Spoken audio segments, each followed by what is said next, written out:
கரூர் மாவட்டத்தில் 5000 ரூபாய் கடன் விவகாரத்தில் அதிமுக பிரமுகர் வெட்டி படுகொலை செய்யப்பட்டுள்ளார். பகீர் கொலை சம்பவத்தின் பின்னணி என்ன? கரூர் முத்துராஜபுரத்தைச் சேர்ந்தவர் 50 வயதான வடிவேல்.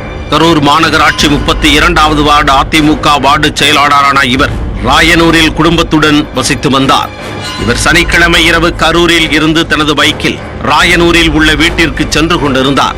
அப்போது ராயனூர் பகுதியில் இருசக்கர வாகனத்தில் வந்த 3 பேர் வடிவேலுவை அரிவாளால் சரமாரியாக வெட்டிவிட்டு தப்பிச் சென்றனர். அங்கிருந்தவர்கள் வடிவேலுவை மீட்டு கரூர் தனியார் மருத்துவமனைக்கு சிகிச்சைக்கு அனுப்பி வைத்தனர். மேல் சிகிச்சைக்காக கோவை தனியார் மருத்துவமனையில் சேர்க்கப்பட்ட நிலையில் சிகிச்சை பலனின்றி உயிரிழந்தார். போலீசாரின் விசாரணையில் படுகொலைக்கான பகீர் காரணம் தெரிய வந்தது.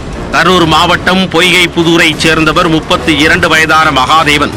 இவர் முத்துராஜபுரத்தில் தங்கி ஆட்டோ ஓட்டி வருகிறார். வடிவேல் முன்பு ஆட்டோ ஓட்டி வந்த நிலையில் இருவரும் நண்பர்களாக இருந்துள்ளனர். வடிவேலு 5000 ரூபாய் கடனாக கேட்பதற்கு மகாதேவனுக்கு போன் செய்துள்ளார். ஆனால் மகாதேவன் போனை எடுத்து பேசவில்லை என கூறப்படுகிறது. ஆத்திரமடைந்த வடிவேல் முத்துராஜபுரத்திற்கு நேரில் வந்துள்ளார். அப்போது அங்குள்ள டீ கடை ஒன்றில் நின்று கொண்டிருந்த மகாதேவனிடம் போன் செய்தால் எடுக்க மாட்டாயா என கூறி திட்டி உள்ளார். இதனால் இருவருக்கும் இடையே வாக்குவாதம் முற்றிய நிலையில் அருகில் இருந்தவர்கள் அவர்களை சமாதானப்படுத்தி பிரித்து அனுப்பி வைத்தனர். டீ கடையிலேயே செல்போனை மறந்துவிட்ட மகாதேவன் செல்போனை எடுப்பதற்காக மீண்டும் வந்துள்ளார். இதை பார்த்து ஆவேசமடைந்த வடிவேலு மீண்டும் மகாதேவனை தாக்கி உள்ளார்.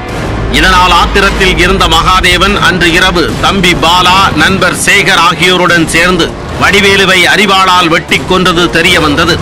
வழக்கு பதிவு செய்த பசுபதிபாளையம் போலீசார் தலைமறைவான மூவரையும் தேடி வருகின்றனர். 5000 ரூபாய் பணத்திற்காக ஏற்பட்ட பிரச்சனையில் அதிமுக பிரமுகர் வெட்டி கொல்லப்பட்ட சம்பவம் அப்பகுதியில் பரபரப்பை ஏற்படுத்தி உள்ளது.